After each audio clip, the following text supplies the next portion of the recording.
కేటీఆర్ కు మరోసారి ఈడీ నోటీసులు ఇచ్చింది. నెల 16న విచారణకు రావాలని ఆదేశించింది. వ్యక్తిగతంగా హాజరు కావాలని ఈడీ నోటీసుల్లో పేర్కొంది.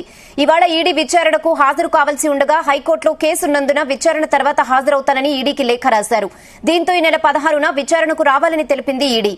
ఈ కార్ రేస్ వ్యవహారంలో ఫెమా నిబంధనలు ఉల్లంఘించినట్లుగా ఇప్పటికే గుర్తించింది. మనీ లాండరింగ్ వ్యవహారంపై కేటీఆర్ ను ఈడీ ప్రశ్నించనుంది.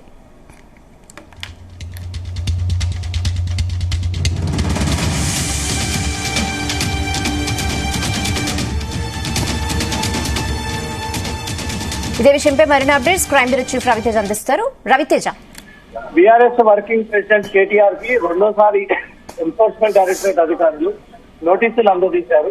ఈ రెండోసారి నోటీసుల్లో ఈ నెల 16వ తేదీన మీరు ఈడీ కార్యాలయం ముందు హాజరవ్వాలంటూ కూడా ఈ నోటీసులు అందజేసినట్టుగా తెలుస్తుంది. మొదటి నోటీసు ఈ రోజే జారీ చేశారు. ఈ రోజు కోర్టులో ఈ కేసు పెండింగ్ ఉండడం కారణంగా మేము ఈడీ కార్యాలయానికి హాజరు కావాలన్నట్టు కూడా తెలిపైన వివరణ ఇవ్వగా రెండోసారి నోటీసులు జారీ చేస్తూ ఈ రెండోసారి నోటీసుల్లో కూడా వ్యక్తిగతంగా మీరు ఒక్కరు మాత్రమే ఈడీ కార్యాలయం వరకు హాజరయ్యి మీరు ఎదుర్కొంటున్నటువంటి ఆరోపణల పైన తప్పనిసరిగా మీరు వివరణ ఇవ్వాల్సి ఉంటుందనే దానిపై కూడా ఉద్దేశిస్తూ ఈ నోటీస్ అందజేయడం జరిగింది.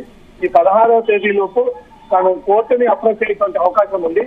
సుప్రీంకోర్టుని అప్రోచ్ అయ్యి సుప్రీంకోర్టులో తన పిటిషన్ దాఖలు చేసి సుప్రీంకోర్టులో తనకు రిలాక్సేషన్ కావాలి అంటూ కూడా తను కోర్టుని ఆశ్రయించేటువంటి అవకాశం ఉంది. ఇప్పటికే హైకోర్టు తను వేసినటువంటి పిటిషన్ ని తిరస్కరించింది కాబట్టి తాను సుప్రీంకోర్టుని ఆశ్రయించేటువంటి అవకాశం ఉంది.